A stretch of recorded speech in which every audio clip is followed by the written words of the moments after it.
안녕하십니까. 사단법인 한국신장장애인협회에서 이번에 장애인들을 위한 취업과 관련된 면접 방법에 대해서 여러분과 함께 하고자 합니다. 우선 이번에 면접의 중요성에 대해서 먼저 우리가 알아볼 필요가 있겠습니다. 무엇보다도 장애인을 비롯한 모든 사람들이 취업을 하기 위해서는 넘어야 할 나름의 최종 관문이라고 할 정도로 면접은 상당히 중요합니다.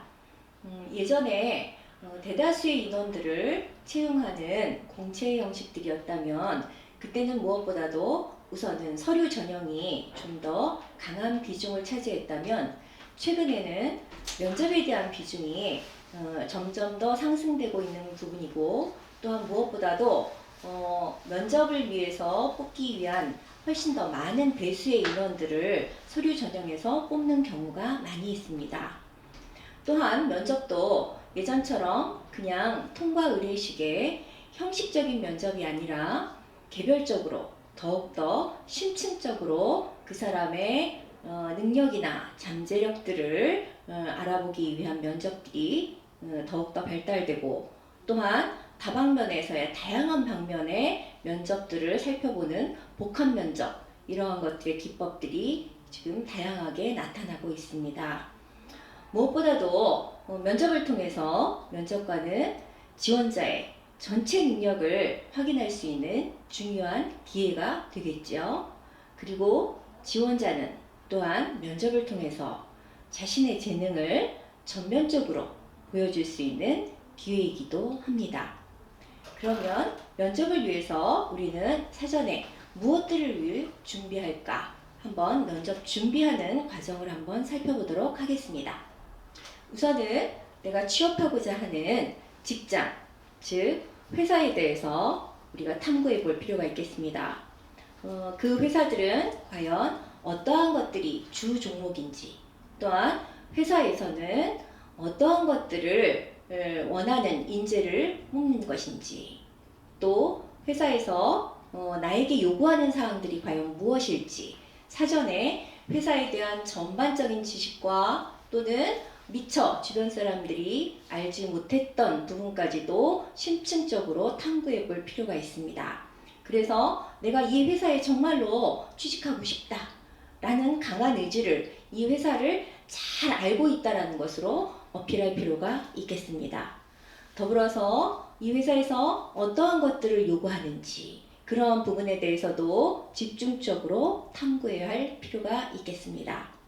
더불어서 이 면접을 준비하는 과정에서 나는 과연 이 회사에서 어떠한 일을 잘할 수 있으며 나에게 있는 강점은 무엇인지, 또는 나는 이 회사에서 어떠한 헌신들을 할 수 있는지, 이런 부분에 대해서 스스로를 집중적으로 다시 한번 돌아보고 탐구할 필요가 있다고 하겠습니다.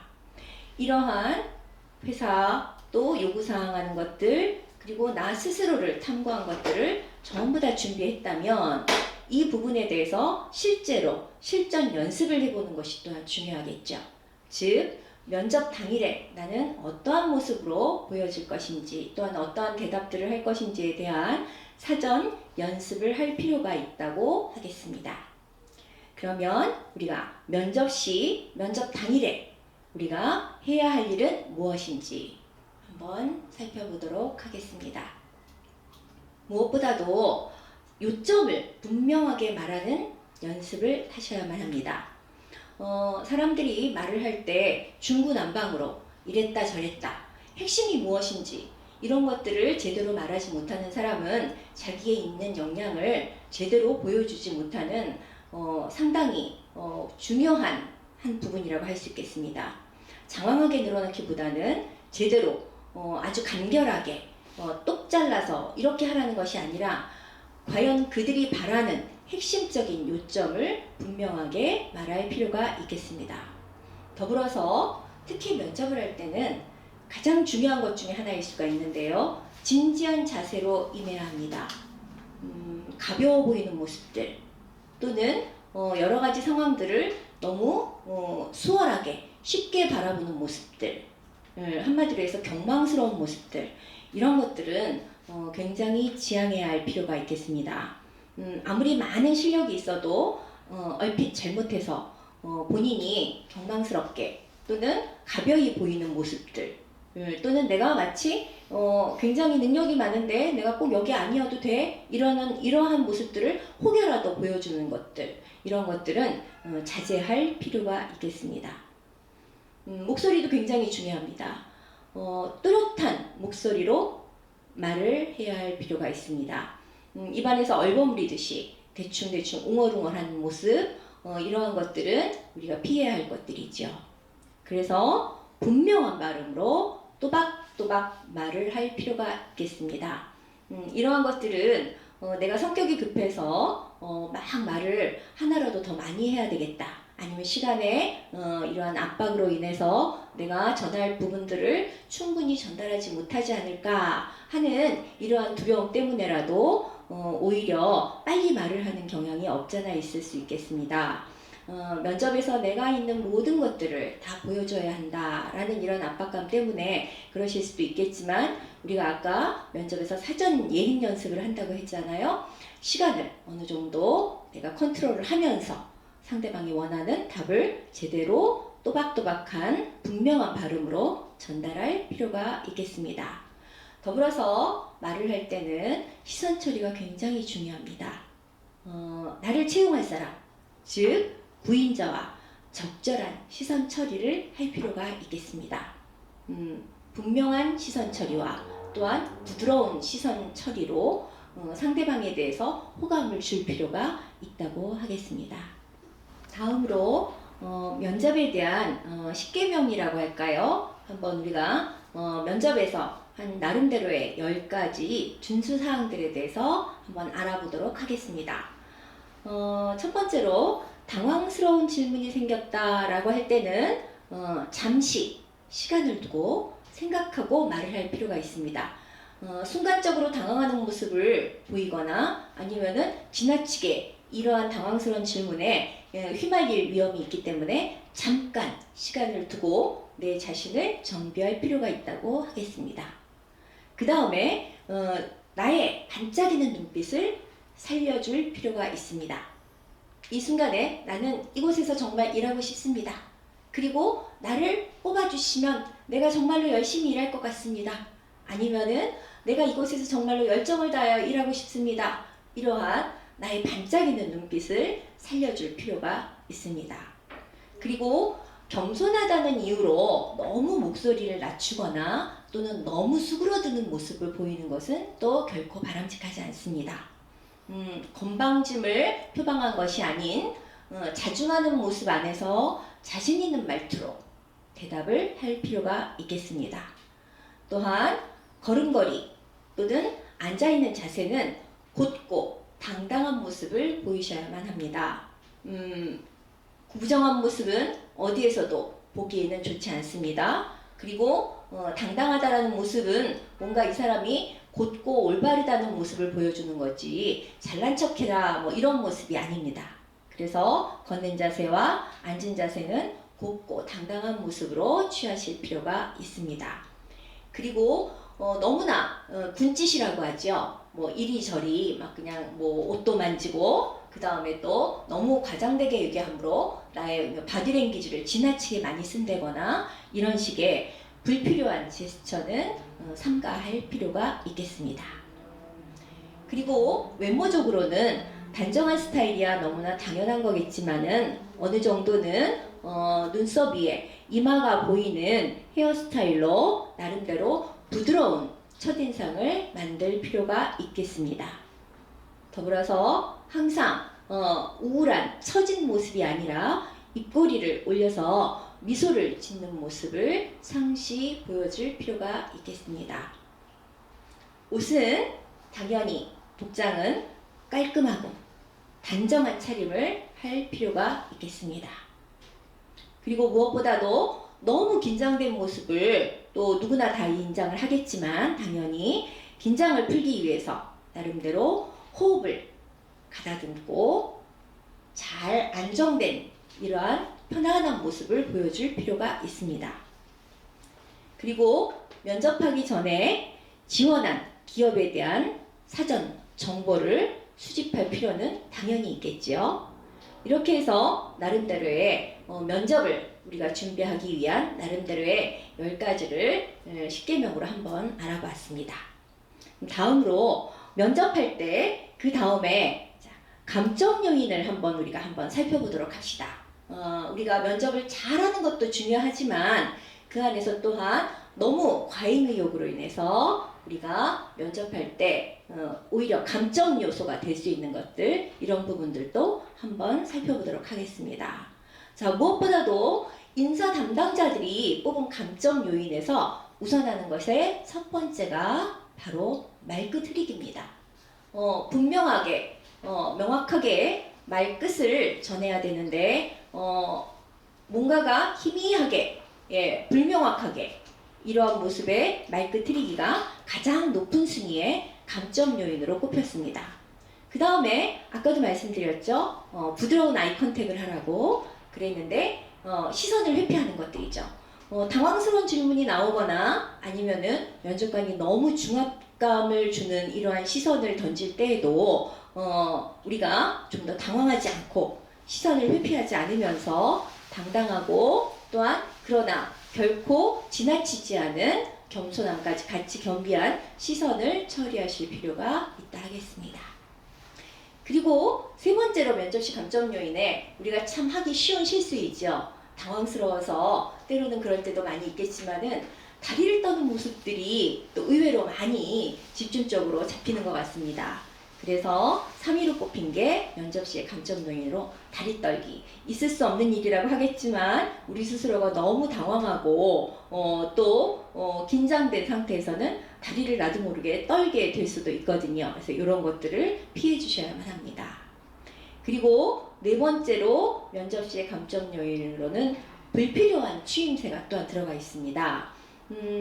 그 쓸데없이 거기에 동조하는 것 같은 이러한 뉘앙스를 풍기는 건 좋지만 불필요하게 계속해서 추임새를 넣는 모습, 이런 것들은 잘못하면 굉장히 가벼워 보이거나 경망스러워 보이거나 아니면 조금은 건방져 보이는 모습이 될 수도 있습니다. 더불어서 다섯 번째는 나도 모르게 쉬는 한숨 쉬기입니다. 이거는 왠지 굉장히 패배자의 역할들을 하는 것 같은 것들, 또는 좀 답답함도 없잖아 있는 이러한 한숨 쉬기, 이것도 주의해야 할 필요가 있습니다. 6위로는 말더듬기가 한숨 쉬기와 더불어서 똑같은 동률로 차지하고 있습니다. 그리고 또 하나가, 또 우리가 요즘에는 결코 의도한 바는 아니지만 하다 보니 다리를 꼬게 되는 경우가 있죠. 이렇게 다리 꼬기를 하는 경우도 사실은 면접할 때 감점 요인으로 체크가 되고 있습니다. 그리고 또 하나, 당황스러운 질문이거나 아니면은 좀 상황이 어려울 때 나도 모르게 손이 올라가죠? 머리 극적이는 거. 이러한 부분도 인사 담당자들이 뽑은 감점 요인의 한 요소로 보고 있습니다. 그리고 또 역시나 이것도 당황했을 때 많이 나오는 모습들이죠. 손톱 뜯기 같은 것들. 이러한 것들은 면접할 때 대체적으로 감점의 요인으로, 주요 감점의 요인으로 우리가 보통 잡혀 있습니다. 첫 번째가 면접할 때 음성적인 요인이 아무래도 전달력이 있기 때문에 우리가 항상 말 같은 걸 또박또박하고 그 다음에 말끝을 흐리지 않는 것들, 이러한 것들은 음성 요인이 가장 중요하다고 보이겠죠. 그 다음에 우리의 복장이나 그 다음에 이러한 태도, 외모적인 요인들, 이러한 시각적인 요인들 다음으로 중요하다고 볼 수 있겠습니다.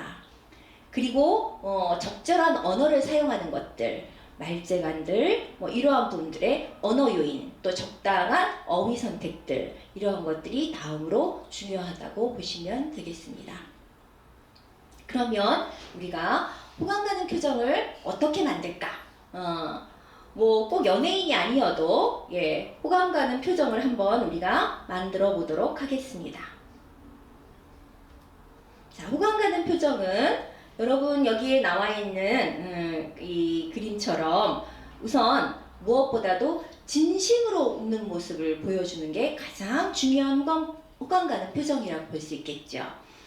서비스 업종에서 많이 하는 또는 뭐 우리가 미스 코리아나 뭐 이런 데를 또 보면은 눈은 웃지 않고 입모양만 웃는다. 이거는 어딘가 가식적인 모습으로 보일 수밖에 없습니다. 그래서 얼굴 전체 근육을 이용해서 밝은 표정을 지어야 할 필요가 있다라는 거죠. 자, 이런 것들은 사실은 우리가 익숙하지 않기 때문에 사실 뭐 탤런트라든가 아니면은 면접을 뭐 그렇게 막 그냥 어마어마하게 자주 보는 건 아니기 때문에 하루아침에 이루어지기는 조금 어려운 부분이 없잖아 있습니다.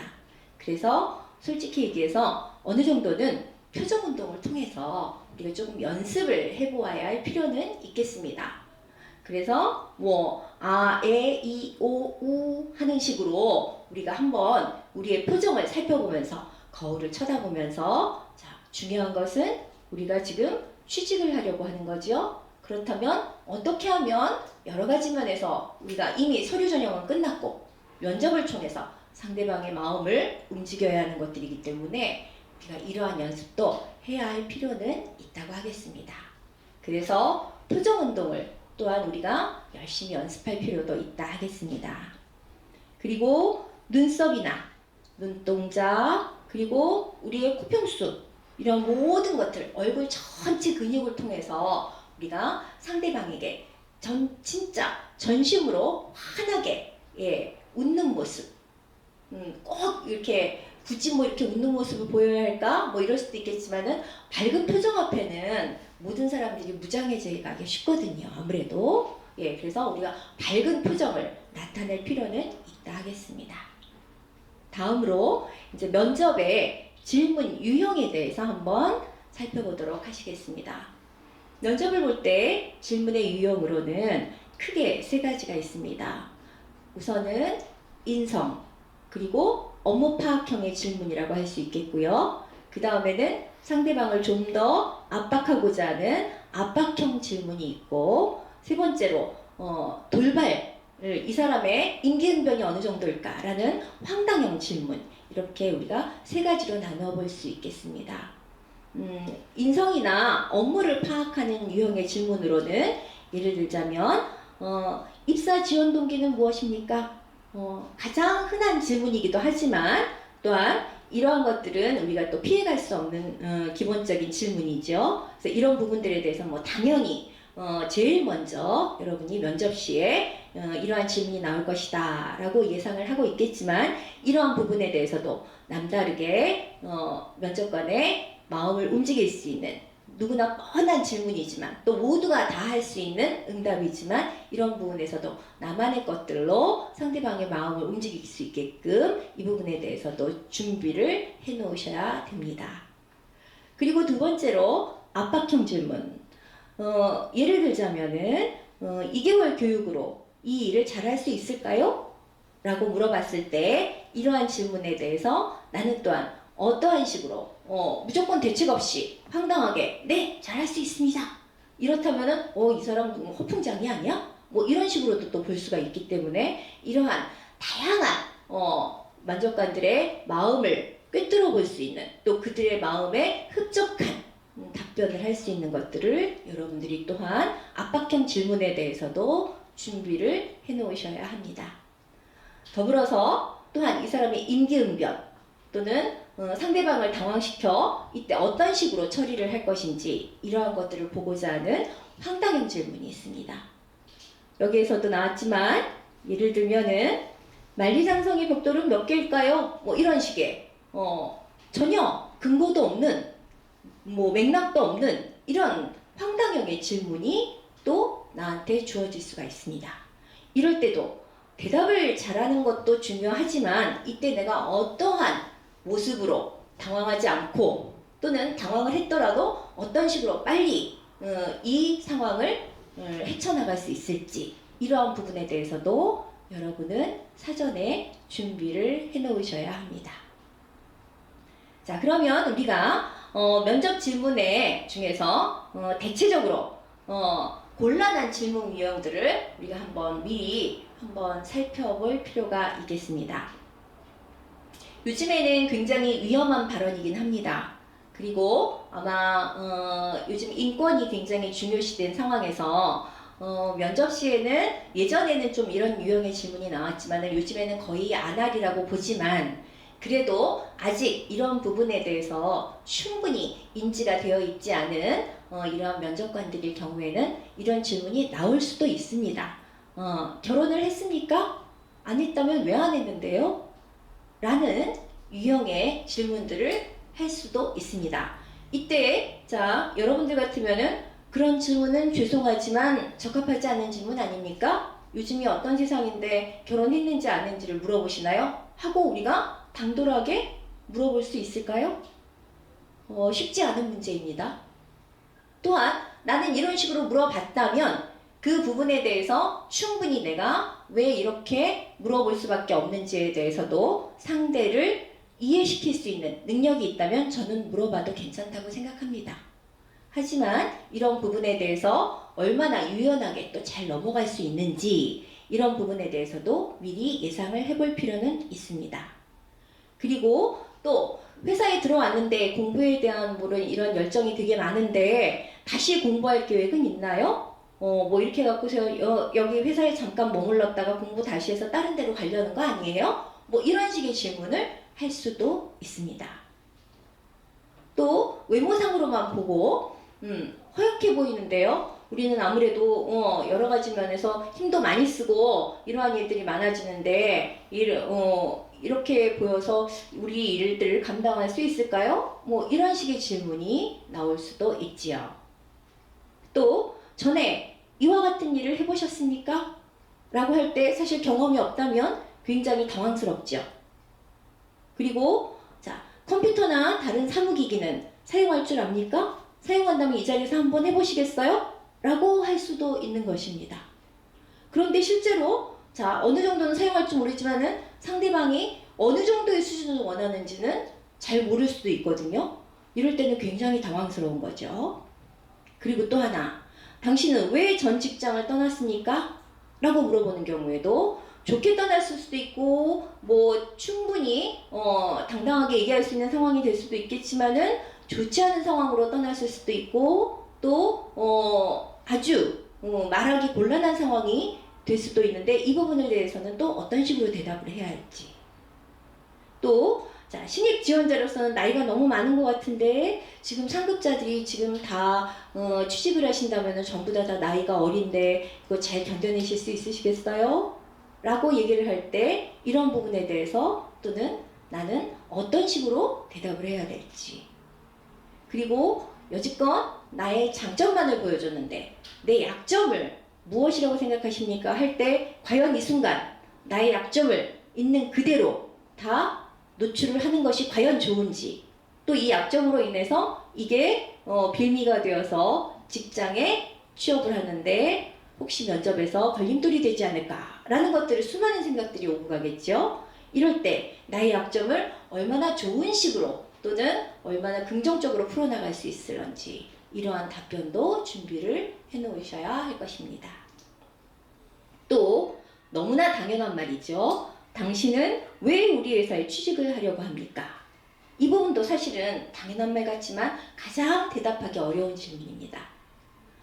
이 부분은 당연히 준비해 놓고 계실 줄 저는 알겠지만은 그럼에도 불구하고 남들과는 같지 않은 그러면서도 누구보다도 강하게 나를 어필할 수 있는 이러한 당연한 질문에 대해서도 나만의 독특함으로 다시 한번 이 질문에 대해서 상대방의 마음을 움직일 수 있는 지혜로운 대답을 준비해 놓으셔야 할 것입니다. 자, 그러면 자, 이러한 면접을 통해서 우리가 성공적인 취업 전략을 다시 한번 살펴보도록 하겠습니다. 자, 첫 번째, 내가 들어가려는 회사, 자, 어떠한 회사인지 이 회사의 정보를 수집을 하셔야 되겠죠. 수박 겉핥기식의 정보가 아니라 정말로 다양한 정보들을 심지어는 임원조차도 미처 깨닫지 못했을 정도의 이러한 정보들을 집중적으로 수집하실 필요가 있습니다. 그리고 이러한 정보들을 막연히 내 머릿속에만 집어넣은 것이 아니라 이러한 정보를 정리하고 나만의 분석을 또한 해놓으셔야 합니다. 그리고 내가 희망하는 직무에 대해서도 연구를 해 놓으셔야 됩니다. 어떤 유형의 직무를 할 것인지, 또한 이러한 직무들을 해내기 위해서 나는 또한 어떠한 준비들을 했다 라고 미리 정리를 해 놓으실 필요가 있겠습니다. 그래서 여기에서 또한 내가 얼마나 이 회사에 필요한 인물이고, 또한 이러이러한 것들을 내가 조사해 보았더니 나의 능력은 여기에서 이렇게 적합하게 충분히 활용될 수가 있겠습니다 라고 자기의 능력을 소개할 필요가 있습니다. 자, 이 모든 것들을 전부 다 철저한 인터뷰 준비에 의해서 이루어지는 것이라 할 수 있겠죠. 그리고 이러한 것들을 나는 긍정적인 응답의 효과로 끌어낼 필요가 있습니다. 그리고 마지막으로 무엇보다도 자기가 가고 싶은 회사에 대한 열정적인 마음을 상대방에게 전달할 필요가 있겠지요.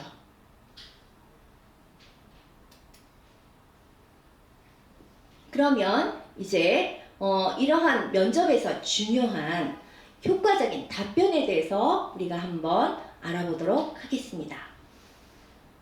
자, 보시면은 맨 위에 있는 저는 컴퓨터 활용 능력이 있으며 더 좋은 프로그램을 다룰 수 있습니다 라는 이러한 유형의 너무나 뻔한 답변은 사실은 그다지 긍정적이지 않습니다. 다음으로, 자, 저는 직업 훈련을 받으면서 한글, 엑셀, 파워포인트, 또 더 좋은 프로그램 활용법들을 배웠습니다 라는 식의 좀 더 나은 답변을 우리가 한번 볼 수가 있겠죠. 그러나 자, 이 정도로는 사실은 충분하지 않습니다. 제대로 된 효과적인 답변이라면 저는 직업훈련 과정에서 OA 프로그램을 활용해서 사무 업무를 빠르게 처리할 수 있으며 더전 프로그램을 활용하여 부가가치세 신고, 연말정산 등의 업무를 수행할 수 있습니다. 실무 위주의 교육이었기 때문에 잘할 수 있다는 자신감을 갖게 되었습니다. 이렇게 나를 좀 더 자세히, 그리고 세세히, 그리고 업무와 관련되어서 나의 능력을 제대로 알려주는 답변이 필요합니다. 길게 장황하게 늘어놓으라는 것이 아니라 간단 명료해서 좋은 것도 있지만 부가적으로 내가 실무에 좀 더 세부적으로 어떤 부분에 기여를 할 수 있는지, 그리고 나의 의지까지 같이 포함해서 답변을 할 필요가 있다 하겠습니다. 자, 다음으로, 자, 그렇다면 우리가 또 면접관을 사로잡는 화법도 한번 알아보도록 하겠습니다. 우리가 말을 잘한다, 또는 상대방을 나에게 매료시킨다 라는 것에 중요한 것이 바로 화법입니다. 자, 이 화법은 우선 무엇보다도 간단 명료해야 됩니다. 아까도 말씀드렸죠? 말끝을 흐리거나 아니면은 구구절절 이것이 아니라 간단 명료한 것은 무엇보다도 상대방이 빨리 나의 말에 집중할 수 있게 하는 중요한 포인트입니다. 더불어서 마음이 급하더라도 제대로 느리지 않게, 그러나 천천히, 그리고 또박또박, 또 내가 지금 굉장히 떨리고 있지만 그러나 나는 이 상황에 내가 좌지우지 되고 있지 않다라는 것을 보여주기 위한 차분한 어조, 이렇게 사용을 하셔야 합니다. 또 우리가 제법 오랜 시간을 면접을 하다 보면 나도 모르게 당황하게 되지요. 그래서 질문을 파악하지 못했을 때는 질문을 다시 재확인해서 정확하게 답변을 할 필요가 있습니다. 죄송한데 이 부분을 이렇게 말씀하시는 것인가요? 아니면 이러한 것들을 지금 설명하고 계신 것일까요? 라고 재차 확인할 필요가 있다라는 거죠. 내가 잘못 알아들어서 전혀 다른 방향으로 얘기를 했을 때 면접관에게 분명히 감점 처리가 되겠죠? 그러기 위해서는 면접관의 질문 의도를 다시 한번 재차 확인할 필요가 있겠습니다. 또한 난처한 질문을 받았을 때는 긴장하지 말고 위트로 넘기거나 또는 조언 감사합니다 라는 등의 말로 좀 건방지지는 않는 모습, 그러나 그러한 부분에 대해서 예의 바르게 정중하게 거절하는 투에 감사의 표현을 할 필요가 있습니다. 또 정말 모르는 질문이 나왔을 때는 그것을 일부러 아는 척하기보다는 솔직한 것이 항상 최선의 대답입니다. 그래서 모르는 질문을 받았을 때는 솔직하게 그 부분에 대해서는 잘 모른다고 대답을 하시면 됩니다. 또 지나친 외래어라든가 또는 속어, 반말, 은어 이런 부분은 당연히 사용을 삼가해야 되겠죠. 우리가 요즘에 많이 쓰는 이러한 줄임말도 사실은 면접 시에는 일상 용어처럼 쓰이는 줄임말이라도 조금은 자제할 필요가 있습니다. 그래서 더군다나 가급적이면 표준어를 사용을 하셔야만 합니다. 그리고 이 모든 대답들을 할 때 나를 표현하는 것이기 때문에 주관 있게, 주관성 있게 답변을 일관되게 하실 필요가 있습니다. 자, 이렇게 우리가 대화로서, 화법으로서 면접관을 사로잡았다면 다음에는 자, 면접할 때 우리가 외모도 중요하지요. 예, 보여지는 부분도 무시할 수가 없습니다. 그래서 면접 시에 옷차림은 어떻게 해야 할지 이러한 부분에 대해서도 우리가 살펴보도록 하겠습니다. 당연히 우리의 외모, 차림새는 깨끗하게 그러나 동시에 수수해야 좋습니다. 자, 뭐든지 지나친 것은 모자라느니만 못하다 라는 말이 있습니다. 과장되지 않도록 해야 합니다. 그리고 항상 어쩔 수 없이 면접입니다. 면접을 통해서는 우리가 대체로 정장 입은 사람을 훌륭하고 책임감이 있다고 보는 경향이 아무래도 많이 있습니다. 나는 이 부분에 대해서 너무 선입견이 많은 것 같아. 왜 꼭 면접할 때 정장을 입어야 해? 예, 그런 생각을 가지실 수도 있습니다. 업종에 따라서는. 하지만 대체적으로 우리가 통상적인 것들을 무시할 수는 없습니다. 그래서 상식적으로 또는 대체적으로 정장 입은 사람은 대부분 이러한 부분에서 책임감이 있다라고 보는 경향이 없잖아 있기 때문에 될 수 있으면 정장을 준비하시는 것이 좋겠습니다. 더불어서 또한 직종과 회사의 특성에 맞추어 옷차림을 준비할 필요가 있겠습니다. 자, 정장이라고 해도 모든 직종에 다 똑같은 정장은 아니겠죠. 각각의 직종에 따른 나름의 정장이 어느 정도는 유형화되어 있다고 보여집니다. 그래서 서비스업이면 서비스업, 그리고 사무직이면 사무직, 예, 또 외근을 주로 하는 일들, 각종 다양한 직종에 따라서 그 회사의 특성에 맞추어서 옷차림을 준비할 필요가 있겠습니다. 더불어서 또한 자신에게도 잘 어울리는 옷을 입어야 되겠죠. 너무 또 자신과 어울리지 않는 유형의 색깔을 택한다거나 아니면은 맞지 않는 형태의 옷들을 택한다는 것도 조금 문제가 될 수 있겠습니다. 그리고 머리끝에서 발끝까지 구두는 누가 보아도 반짝거리게 닦아서 신을 필요가 있습니다.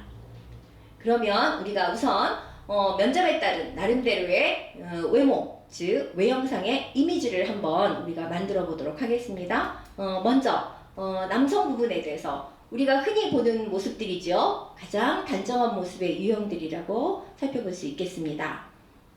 대체로 정장들이고 그 다음에 면접을 볼 때는 대체로 흰 셔츠를 색깔이 있는 것보다는 흰 셔츠를 입는 것들이 보통 상식선이고요. 그 다음에 지극히 튀지 않는 색상의 옷들로 단정한 형태를 취하는 것이 좋습니다.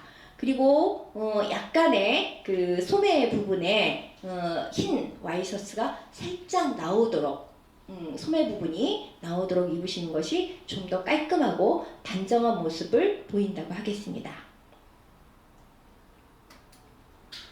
자, 면접 우선 그 이미지들을 보면은 우리가 흔히 뭐 통상적으로 혼자 앉아 있거나 요즘에는 또 뭐 서너 명이 들어오기도 해요. 너무 많은 지원자들이 그 입사 원서를 냈을 경우에는 그렇겠지만 대체적으로 한 명씩 볼 때는 이렇게 뭐 이제 우리가 많이 본 모습들이죠. 대체적인 정장들을 우리가 면접에서 가장 기본적인 남성의 이미지로 보신다면은 다음으로는 여성의 이미지를 한번 살펴보도록 하겠습니다.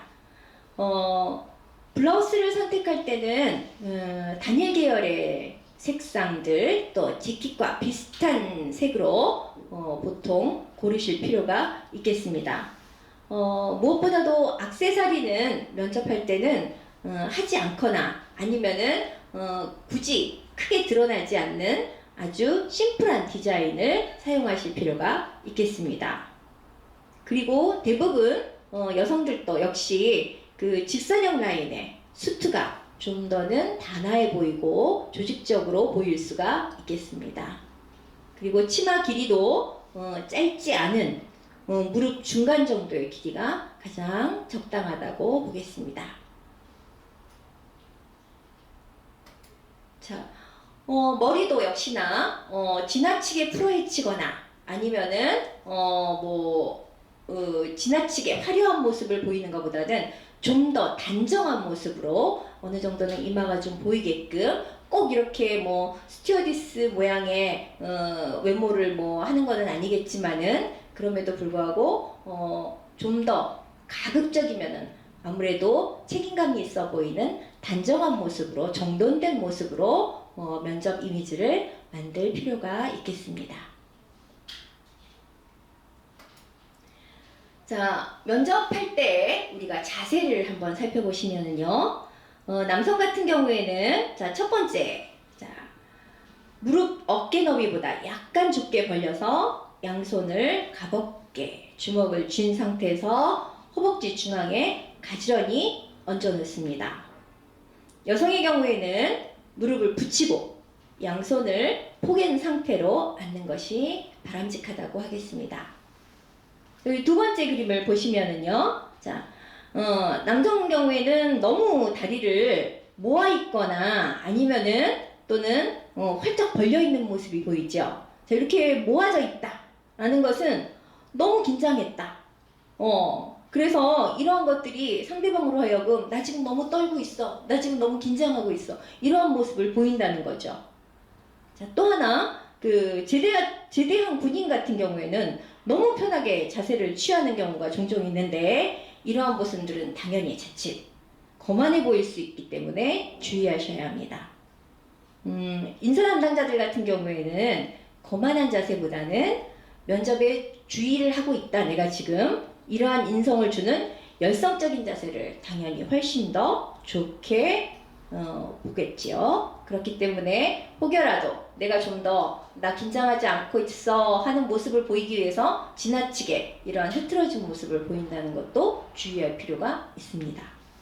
자, 여성의 경우에도 자, 손을 어디에 둘 줄 몰라서 의자를 잡거나 또는 다리를 꼬고 앉아 있거나 이러한 모습은 굉장히 불안해 보이는 모습을 드러내는 것이기 때문에 보기에도 좋지 않고 또한 이러한 자세를 계속해서 유지하기가 어렵겠죠. 면접 내내. 그러다 보면 또다시 한번 자세를 아무래도 바꿀 수밖에 없겠죠. 그래서 금방 자세가 흐트러지는 모습을 보일 수밖에 없습니다. 그래서 앞에 보여지는 1번의 모습들로 면접 시에 자세를 취하는 것이 바람직하다고 하겠습니다. 자, 그러면 이제 우리가 면접을 마무리하도록 합시다. 자, 면접을 할 때는 우선 자, 어떻게 해라? 요약을 해라. 그리고 두 번째로 주어진 일자리에 대해서 내가 이곳에서 일하고 싶습니다. 라는 열정을 표현을 하시는 것입니다. 그리고 세 번째는 다음 단계를 확인하고 감사를 표한 후에 그 자리에서 조용히 일어나시면 됩니다. 그리고 그 중간에 내가 혹여라도 했던 약점이 있다면 이거를 이 안에 나름대로 만회하는 하나의 기회를 또 또한 반드시 포착을 하셔야만 합니다. 자, 그리고 또 하나 이번에 면접을 위해서 나름대로 여러분들이 활용하실 곳이 있는데 바로 워크넷입니다. 워크넷을 활용해야 되는데 우선 취업성공 패키지, 이제 고용노동부에 있는 지원 사업입니다. 이 부분을 활용하실 필요가 있고요. 또 하나 제대로 내가 면접하기 위해서 심리검사라든가 또한 직업정보 이런 것들도 활용하실 필요가 있습니다. 그리고 세 번째 직업정보서, 그리고 진로 상담 같은 것들, 그리고 학과 정보를 검색하는 것들, 이런 것들을 워크넷을 통해서 활용을 하시기 바랍니다. 자, 우리가 사람을 판단할 때 무엇보다도 중요한 것은 그 사람의 얼굴에 나타나는 빛깔과 느낌이라고 합니다. 얼굴이 밝게 빛나고 웃음이 가득한 사람은 성공할 수 있고, 얼굴이 어둡고 늘 찡그리는 사람은 쉽게 좌절한다고 우리가 생각합니다. 얼굴은 마음과 직결되고 마음이 어두우면 역시나 얼굴도 어두워질 수밖에 없습니다. 즉, 마음이 밝으면 얼굴도 밝습니다.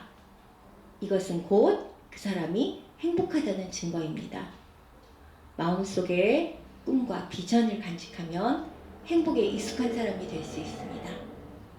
언제나 웃음이 갈고리에 가득한 사람은 다른 사람에게도 편안함을 주고 무엇보다도 자신의 건강에도 유익합니다. 목 위에서부터 출발해서 얼굴에서 나타나는 미소나 웃음은 항상 우리 삶에서 예외가 될 수 있습니다. 자, 그것은 역시나 언제나 우리 안에서 얼굴의 뿌리, 웃음의 뿌리, 이 모든 것들은 바로 우리의 마음입니다. 이상은 이야기 옹달샘 중에서 취재한 것입니다. 자, 여기까지 하겠습니다. 감사합니다. 안녕하십니까. 사단법인 한국신장장애인협회에서는 장애인들의 이력서 작성과 자기소개에 대한 가이드를 여러분들에게 알려드리도록 하겠습니다. 최근에 이력서의 중요성은 굉장히 면접과 더불어서 강조되고 있는 추세입니다. 대부분 필기시험이 주를 이루었던 이러한 기업들이 대규모의 공채를 했던 것과 달리 요즘에는 서류 전형과 면접이 기업 입사에 있어서 아주 중요한 변수로 자리 잡게 되었습니다. 특히나 면접을 보기 전에 서류 전형으로 대상자를 걸러내는 기업들이 많아지고 있죠. 그래서 서류 전형의 중요성은 강조를 해도 모자랄 지경입니다. 서류 진형은 크게 이력서 그리고 자기소개서 이렇게 두 분류로 나뉘고 있습니다. 그 중에서 먼저 이력서의 작성 요령을 살펴보도록 하시겠습니다. 보통의 이력서의 경우에는 일반 문구점에서 판매하고 있는 인사서식 제1호가 있습니다. 그래서 이것을 이용해서 자필로 활용하기도 하고 또 컴퓨터에 의해서 이력서를 쓰는 경우도 종종 있습니다. 컴퓨터에 의한 이력서의 작성은 문방구 규격에 이력서 그대로 작성하는 방법이 하나 있고요. 또 자기의 개성적인 소개를 위해서 스스로 굉장히 아이디어틱한 이력서를 만드는 경우도 있습니다. 스스로 아이디어틱한 이러한 이력서를 만드는 경우에는 자기의 아주 개성적인 PR을 위해서 쓸 수 있는 공간을 많이 만드는 게 일반적이기 때문에 그 공간을 적절하게 잘 활용하시는 것도 중요하다고 할 수 있겠습니다. 그러면 우리가 우선 이력서를 구성하는 요소들을 살펴보도록 하겠습니다. 첫 번째가 사진입니다. 이 사진은 3개월 이내에 촬영한 것으로 단정하고 밝은 인상을 주는 머리 스타일 그리고 옷가짐을 갖춘 상태에서 찍은 사진을 붙이셔야 하고요. 또 규격대로 전문가에게서 찍은 사진을 붙이도록 하는 것이 좋습니다. 즉석사진을 잘라서 붙이는 것은 좀 피해야 하겠죠. 다음에 이제 생년 및 연 원리를 적으실 때 성명은 한글이나 한자, 영자 모두 적어주시고 또 성명을 적고 난 뒤에는 도장을 꼭 찍어주십시오. 생년월일은 내가 실제로 생일을 차려 먹는 이러한 생년월일이 아니라 주민등록상의 날짜로 적으시는 것이 원칙입니다. 그리고 나이는 만으로 기재해 주십시오.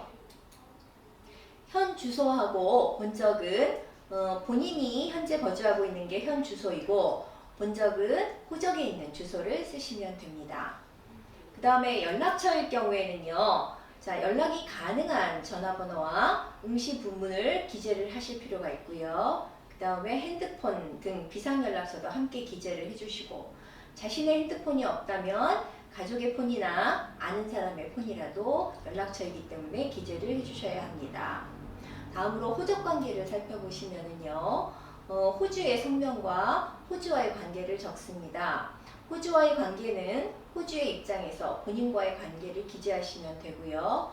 호주가 본인인 경우에는 본인이라고 적으면 됩니다. 요즘에 이러한 그 호주제는 많이 폐지되었기 때문에 이 부분은 생략되는 경우도 많이 있습니다. 자, 다음으로 경력사항입니다. 자, 경력사항은 지원한 회사의 업무와 연관이 있는 경력을 위주로 최근의 것부터 기재를 하셔야 합니다. 그러니까 연대기 순이 아니라는 거죠. 업무와 관계없는 경력은 지나치게 적을 내용이 없을 경우에 적도록 하고 이 경우에 업무와 연관된 경력보다는 날짜가 앞서더라도 뒤쪽에 기입하는 것이 좋습니다. 기간이나 관계기관명, 업무 내용 등 이런 것들도 명시해 주십시오. 다음으로 학력인데요. 자, 학력은 초등학교, 중학교는 대체로 생략을 하고요.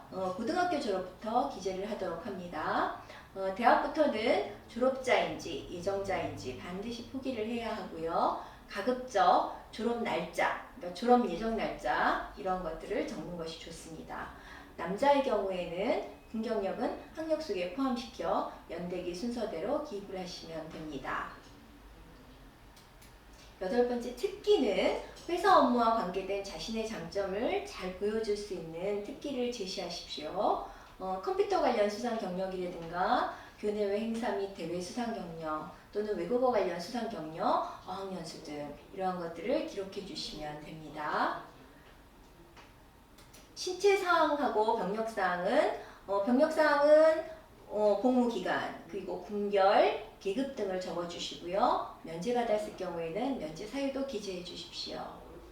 자, 그 다음에 이제 마무리로 마지막 부분에 위와 틀림없음 확인합니다 라고 기입한 후 하단에 작성 연월일과 본인 성명을 자필 서명한 후에 사인이나 인감도장을 찍어서 마무리하시면 됩니다. 자, 이력서 작성에 나름대로의 이제 대원칙이 있는데요. 좋은 이력서가 되기 위해서는 아래 3가지 요건을 갖추셔야 합니다.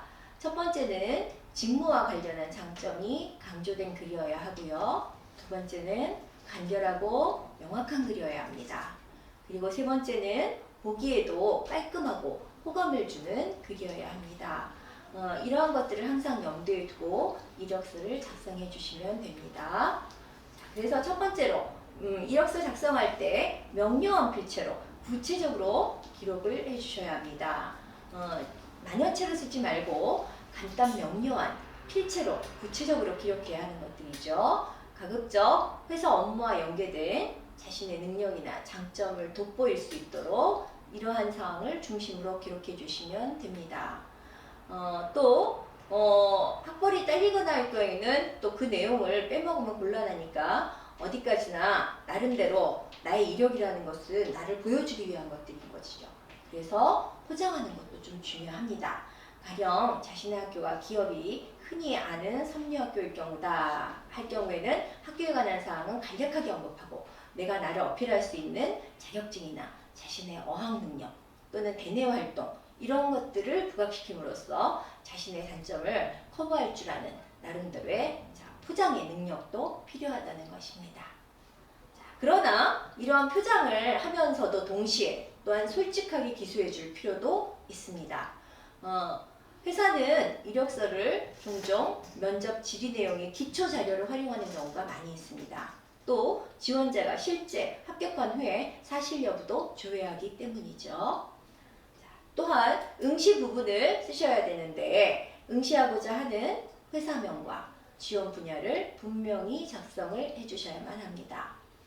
다음으로 이제 연락처를 쓰는 방법인데요. 자, 지원 부서를 쓰고, 그 다음에 전화번호 안에 핸드폰, 또 핸드폰 기재란에 쓰시면 되는데, 전화번호 안에 핸드폰 번호를 쓰는 이런 오류를 범하시면 안 되죠. 전화는 당연히 일반 집 전화들을 보통 기재하는 것이기 때문에, 자, 전화가 집에 없다면 아는 사람 전화번호라도 기재를 해주시는 게 좋고요. 또 핸드폰이 없는 경우에도 공란으로 남기면 안 되고 아는 사람 번호라도 일단 적어 놓으셔야 합니다. 당연히 연락 가능한 번호여야 되겠죠. 자, 그 다음에 또한 지원부서를 쓰고 전화번호란에 핸드폰 기재란에 쓰시면 되는 거고요. 그 다음 국한문을 혼용을 할 것. 자, 이것은 무슨 말이냐? 적재적소에 한자 병기가 필요합니다. 특히 전문 용어 또는 전공 용어, 또 동음, 이의어 이런 경우에는 한자가 아무래도 표기하는데 명확한 뜻을 전달할 수 있기 때문에 이러한 부분도 필요합니다. 자, 그리고 우리가 이력서를 쓸 때 초고 작성을 반드시 하셔야만 합니다. 초고를 작성한 뒤에 실제 이력서 양식에 기입을 하시는 것입니다. 양식에 써놓을 때는 차분히 자필로 쓸 경우에는 또박또박한 글씨로, 그 다음에 실수한 경우에는 수정액으로 지우지 않고 새로운 용지, 대부분의 요즘에는 또 컴퓨터 워드 작업을 많이 하는 경우가 있죠. 그런데 또 나만의 뭔가 특성을 보여주기 위해서 새롭게 자필로 써서 나를 어필할 수 있는 이러한 것도 독특하게 기질을 발휘할 수도 있겠습니다. 자, 주민등록 등본하고 초본의 기초를 작성을 하셔야 되는데, 자, 본적이나 현주소는 주민등록상의 주소를 정확하게 기재를 해주시고요.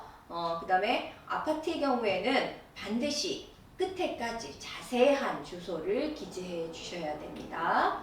또 인적사항이 실제와 다르더라도 주민등록 등본에 또는 초본에 기재된 내용들을 작성해 주실 필요가 있겠습니다. 호주와의 관계는 요즘에는 잘 작성하지 않는 경우도 많아서 그냥 넘어가는 경우도 있겠지만은 간략히 호주를 기준으로 해서 자신의 위치를 적어주시면 되겠습니다. 그리고 자신이 호주인 경우에는 본인이라고 적으시면 되겠습니다. 또 하나 이제 이력서에서 우리가 사회봉사활동을 강조할 필요가 있겠습니다. 여러 가지 사회봉사 활동 경험 또는 동아리 활동들 이런 것들을 상세히 언급해서 내가 얼마나 이 사회에서 열심히 또는 이 사회에 기여했는지 이러한 것들을 밝힐 필요가 있습니다. 자, 기왕이면은 업무와 연관된 경험들을 하는 것들이 유리하겠지요. 그리고 봉사활동을 했을 경우에는 그 활동의 내역을 증명할 수 있는 확인서 같은 것들을 나름의 해당 봉사기관에서 발급을 받아둘 필요가 있습니다. 그래서 이력서에 같이 첨부하면은 더욱더 성실성이라든가 또는 정확도를 증명할 수가 있겠지요. 자, 다음으로 특기사항 작성하는 방법인데요. 자, 지원한 분야의 업무와 깊은 관계를 가진 것부터 먼저 또 국가공인 자격증이나 취득사항 이런 것들을 기재를 해주시면 되겠습니다.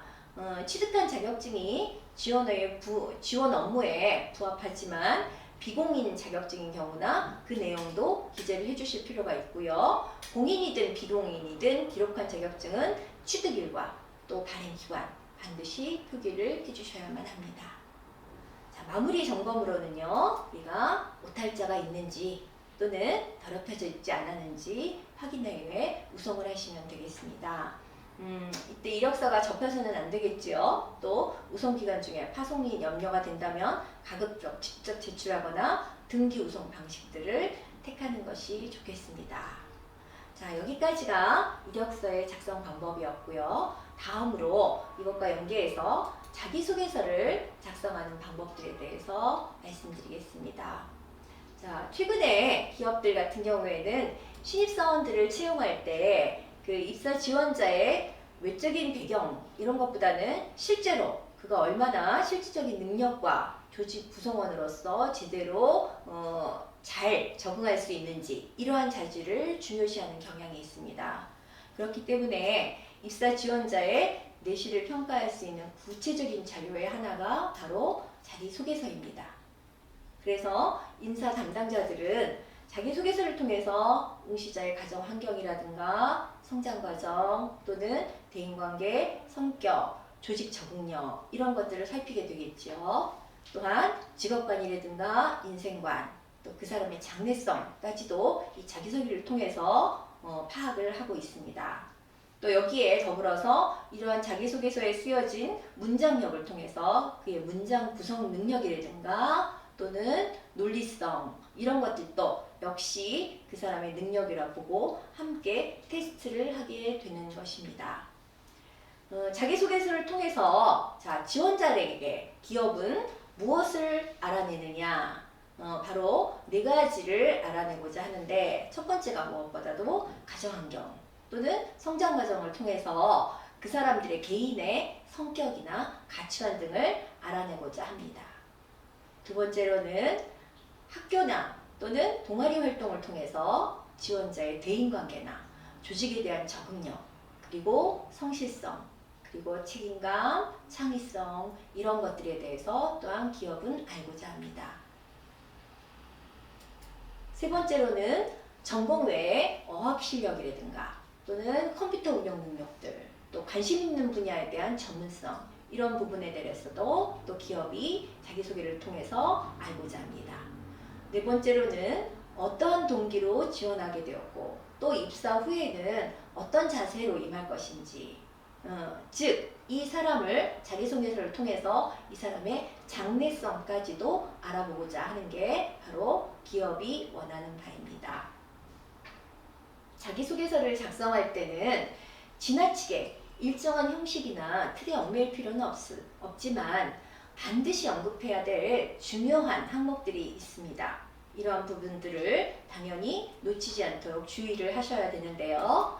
항목별 작성 방법에는 우선 자신이 말하려 하는 내용을 가장 정확하게 그리고 가장 알기 쉽게 또 가장 단순하게 또 가장 적은 단어의 수로, 즉 한마디로 얘기해서 읽기 쉽고 이해하기 쉽게 작성하는 것이 자기소개서를 잘 쓰는 방법입니다.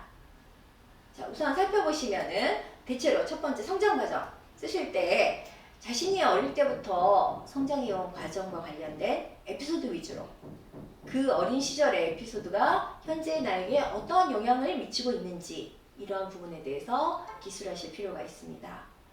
대부분의 많은 자기소개서에서는 저는 또 혹은 나는 이라는 어구로 이제 평범하게 시작을 하지요. 그래서 처음부터 왠지 느낌이 너무나 뻔해 하는 이러한 지리멸렬한 인상을 심어주는 경우가 있는데 독창적이고도 흥미롭게 시작을 함으로써 인사 담당자가 자기소개서를 딱 읽는 순간 긴장감을 불러일으킬 수 있도록 해야만 합니다.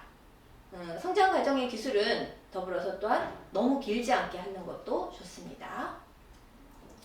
두 번째로 자기의 성격 및 장단점을 기술할 때는 이 부분은 사실은 간접 묘사의 기술 방식이나 자신의 성격을 규정 지을 수 있는 어떤 사건을 제시한 다음에 실마리를 풀어가는 것도 하나의 방법이라고 할 수 있습니다. 장점은 눈에 거슬리지 않도록 세심한 주의를 기울여서 최대한 부각시킬 수 있도록 하고, 단점에 대해서는 인간적인 면모이 보이는 것처럼 솔직한 태도로, 그러나 개선의 의지가 함께 있다라는 것을 보여줄 필요가 있겠습니다. 학교 생활에 있어서는 자기소개서에서 다루어지는 나름의 핵심이 되는 부분이기 때문에 기업에서도 나름대로 중요시하는 자료가 됩니다. 특히나 전공이나 자격이나 주요 활동 등에 대한 기재 내용은 지원 업무와 직접적으로 연관이 되어 있기 때문에 세심한 관찰 대상이 되기 때문에 자신의 이력서에서 지원 분야와 관련이 깊은 부분의 서술에 역점을 두고 서술할 요령이 필요합니다. 지원 동기 및 포부에 대해서는 그 회사에 지원하게 된 또는 그 업무를 희망하는 이유나 동기를 확고한 주관을 바탕으로 해서 구체적이고 현실성 있게 밝혀야 합니다. 해당 기업의 업종이나 특성과 자신의 전공 또는 자격이나 희망 이런 것들을 연관시켜서 입사 지원 동기를 밝히실 필요가 있습니다. 또한 장래의 희망이나 포부를 통해서 일에 대한 의욕과 인생관을 피력하는 것이 중요합니다. 더불어서 각 지원 업무마다 또는 나의 직무마다 또는 직종마다 요구하는 사항들이 특별하다는 것을 여러분들이 알아보셔서 내가 어떤 분야에서 일을 할 것인지에 대한 특이사항도 각별하게 세심하게 주의를 기울여서 어필하실 필요가 있습니다. 가령 예를 들면 내가 PD가 하고 싶다. 그러면은 나 같은 사람은 PD에 어떻게 적합한지 또한 PD의 업무를 내가 얼마나 훤히 꿰뚫고 있는지 이런 것들에 대해서도 언급을 해놓으시면 더욱더 인사 담당자의 눈길을 끌 수 있겠습니다. 자, 여기까지 하시겠습니다. 감사합니다.